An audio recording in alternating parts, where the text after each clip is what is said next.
Good morning and welcome to another edition of our Journey to Debt Freedom.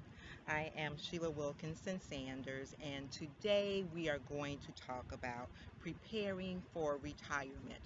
I have had so many of you come to me and say, Sheila, I want to be like you. I want to be able to retire early. Tell me what it is that I need to do to get to that point in life. And so I'm going to spend a little bit of time today sharing my story with you on what I had to do in order to get to this point. And I want to start with a disclaimer. I want to start by saying that you need to have a team of professionals with you to help you along the way. You need to have an attorney. You need to have a financial planner. You need to have an investment manager, a portfolio manager. You need to have an accountant. You need to have a tax accountant. You need to have all of these people that are helping you because you don't know everything. And you need others that can help you to reach your ultimate goal. You need to have others that understand your goals, what it is that you want to accomplish, and they're going to work with you to get you to that point. So I wanted to put that disclaimer out there. I'm not any of those professionals. I am an accountant, a CPA, but I'm not giving you accountant advice on this video or on any of my videos. I'm doing this because I just love helping people. So I wanted to start with that.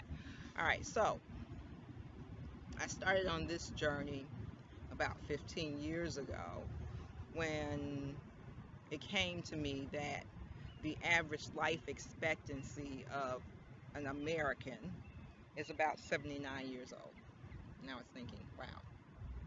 And around that same time, I started getting information from Social Security saying that my expected age of retirement was 67 years old.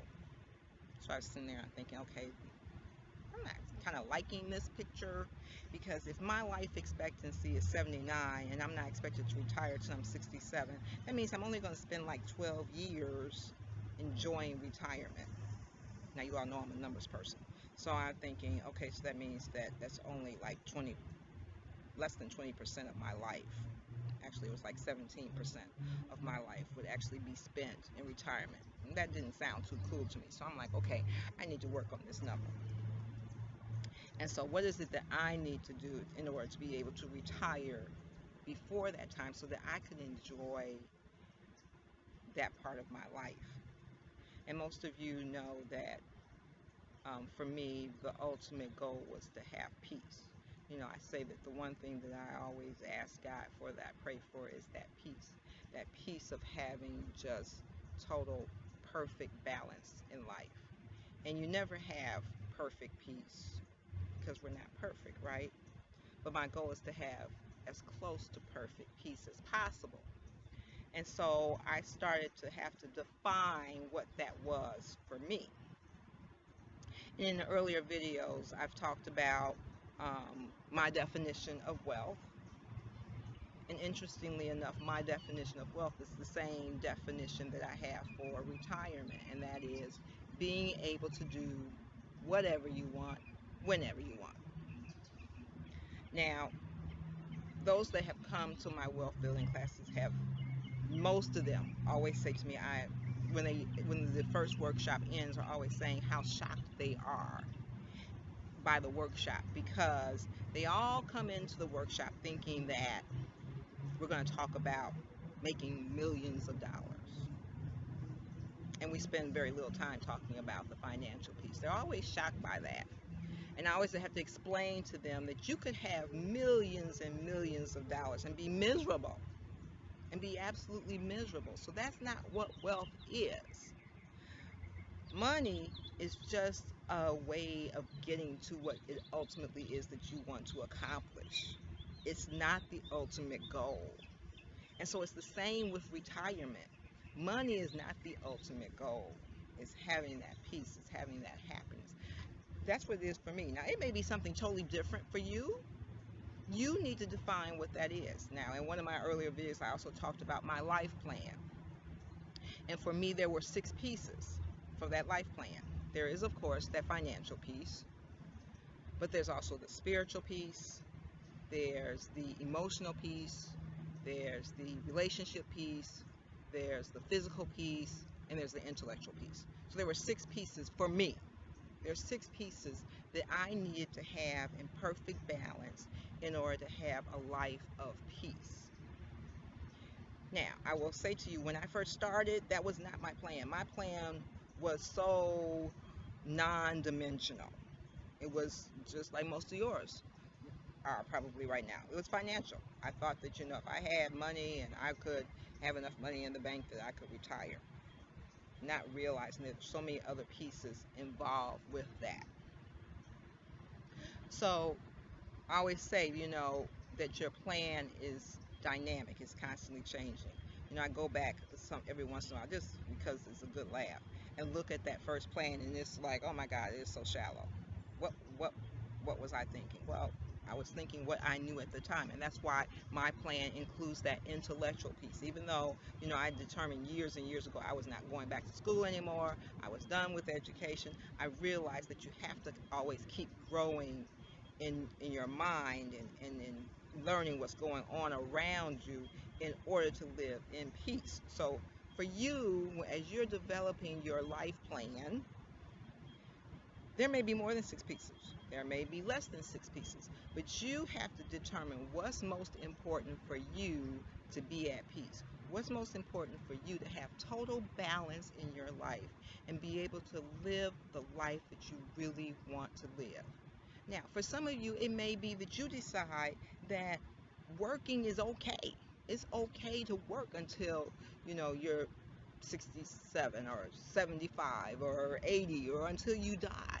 My stepdad is now 94 years old, and he worked until he was well over in his 70s, I'm sorry. And the only reason he retired was because his job made him retire. They said that, company policy, he couldn't work any longer than that.